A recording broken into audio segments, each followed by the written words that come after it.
Recording! Welcome to Geist's podcast, Fusion podcast. I guess it's not as cool as I thought it was going to be. All right, anyway, so here's what we're going to do. We are going to prepare our desktop organizer for assembly. So, step number one, once you're all happy with it, and you feel like you don't need to make any changes to the geometry of your design, I would maybe hit save one last time. We want to make a completely separate file. Right now, this is called storage device desk organizer. I'm going to come up here. I'm going to go to File, and I'm going to click Save As.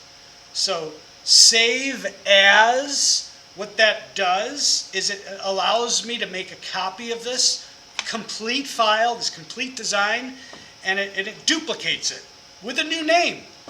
So it's almost like cloning it. Like, let's say I wanted to make a copy of myself and clone myself. That's kind of like what I'm doing right now. So I'm going to call this desk. So give it a new name, I guess. Desktop organizer. I'm going to call this manufacturing file or something different, so I know that it's different. Okay? Save. Now watch, give it a second, you'll see a new file appear over here. You'll see a new name appear up top. So now there are two versions of the same file. Wish I could do that to myself. And then I could make one copy of myself to teach you guys, and then I can go home and sit on the couch and, I don't know, I guess I'd be bored then, but whatever. Okay. So now what I'm going to do is, since I've constrained this file as an assembly and I can't move it, I'm going to get rid of all of those joints. So here's my joints folder. I'm going to open it. There's all the rigid groups that I made when I built it. So I'm going to right click and I'm going to delete. So if you have more under that joint folder, if you have more rigid joints that you've made, just delete them all. So now I can do that. Look at that. I can basically, move everything around. Like I told you not to do, now you can do it. Move it all around. However, one piece, it doesn't matter which one, but one piece you want to be grounded. So I still have that little pin next to side. Just in case, like let's just say you didn't have one of them grounded, go ahead right now and ground one of your pieces. And if this comes up, just capture position. So one of your sides or your pieces should be grounded, and all the others should be free floating off to the side. Okay? All right. So here's what we're going to do. Our end goal is to lay all of these pieces flat and facing the same direction. When I say facing the same direction, what I mean is if this is a dado, it should be pointing up. If this is a pocket, it should be pointing in the same direction as the dado is pointing. Meaning that since the machine has to cut these features, they should all be pointing in the same direction.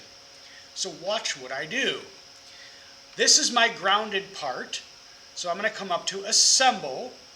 I'm going to pick Joint. Always pick Capture Position. Remember that and keep that in your memory for the rest of your life. Always capture position. All right. When this comes up, for this manufacturing file, we're always going to use a rigid joint. So as long as it's set to rigid, you'll never have to go back to the motion tab. You're just going to use position.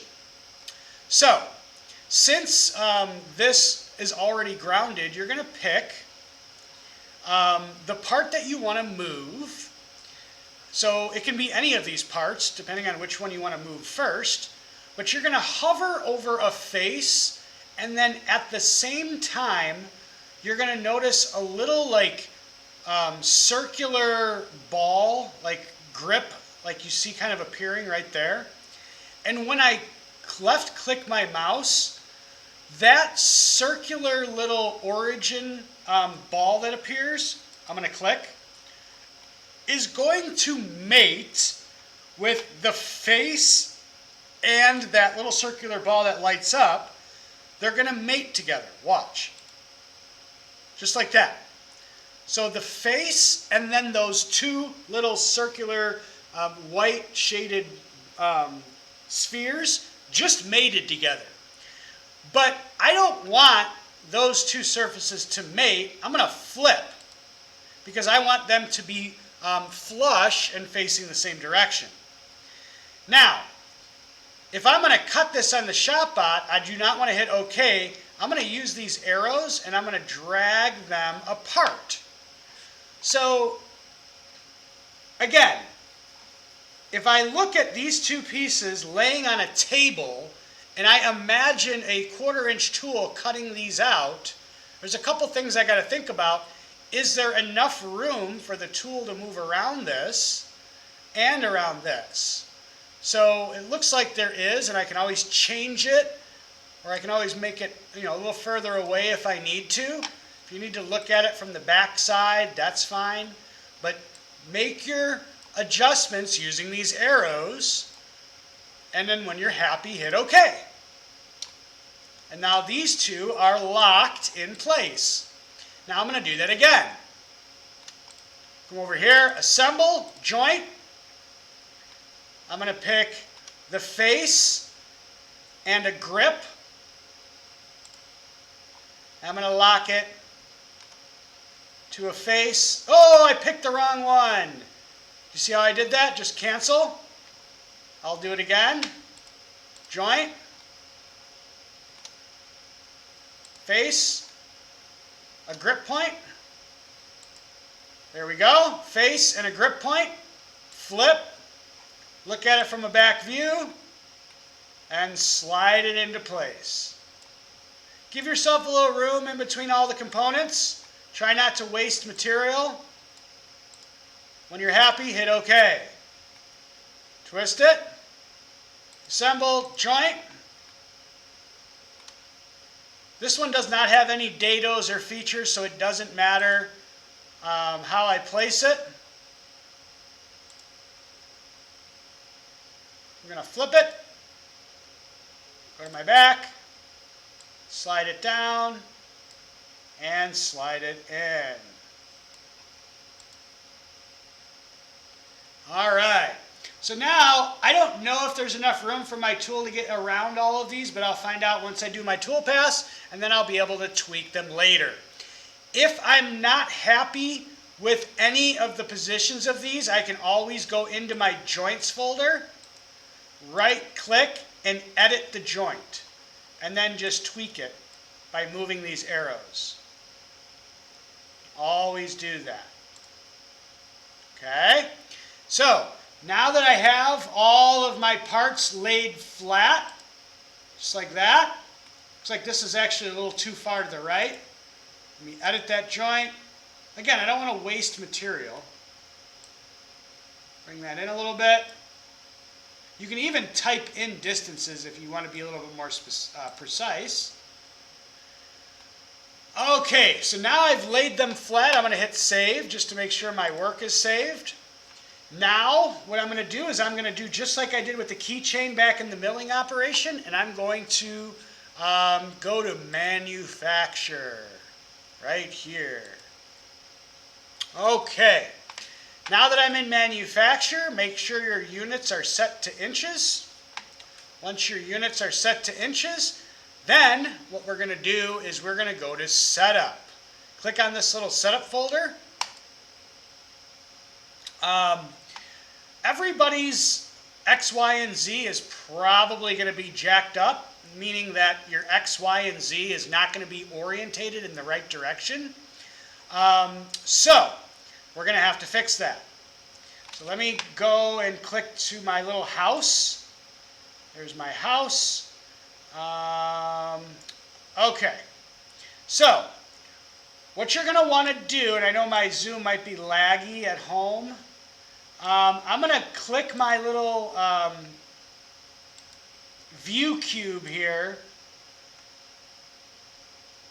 Okay, my pockets are facing up right now, as you can see, but my z-axis is pointing down. So that's a problem. You can see from that angle probably better. Now, those of you that remember from milling, your Z should always be pointing up. So if your pockets look like mine, they're pointing up, but your Z-axis is not pointing up, here's what you have to do.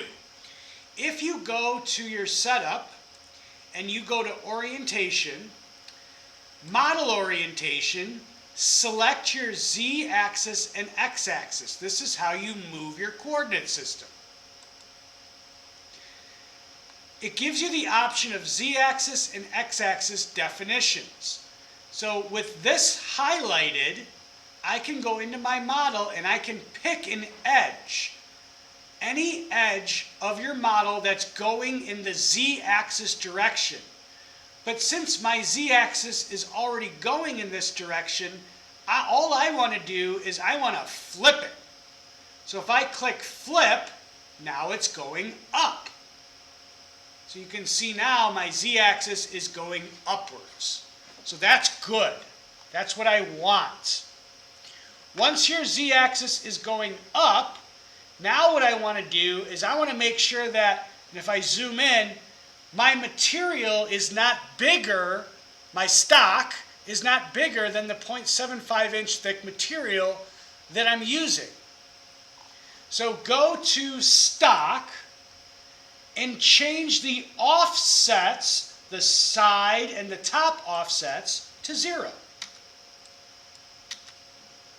And as soon as you do that, if I were to zoom in, you'll notice that now your stock is exactly the size of your stock, or of your model.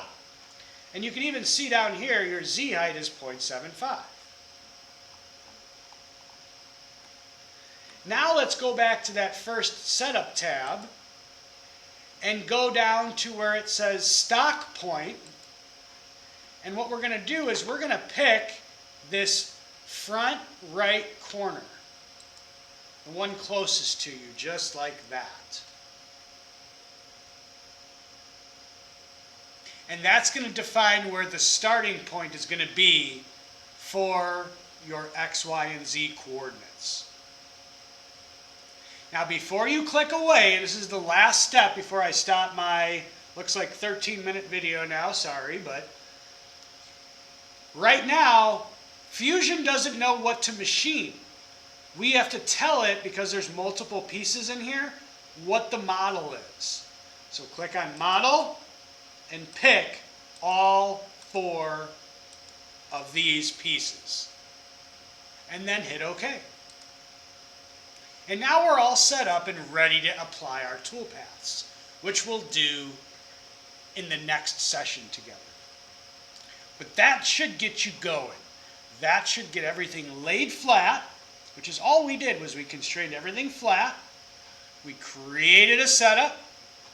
We orientated our Z-axis up, put it on the corner, changed our stock size, and we saved it. And that's really all that we did with this manufacturing file. And I'm going to be asking everybody, once we get this complete and finished, we're going to be asking everybody to create a second link, which will be a different file for all of the manufacturing files for this project. So there's 2 separate grades for this. One is the assembly. The second is going to be the manufacturing file. And then I hope a lot of you guys want this. I'd be happy to run all these. So be good stuff. All right. So everything I showed you, I'm going to hit stop on the recording. Everything I showed you in this recording should be done on the new file.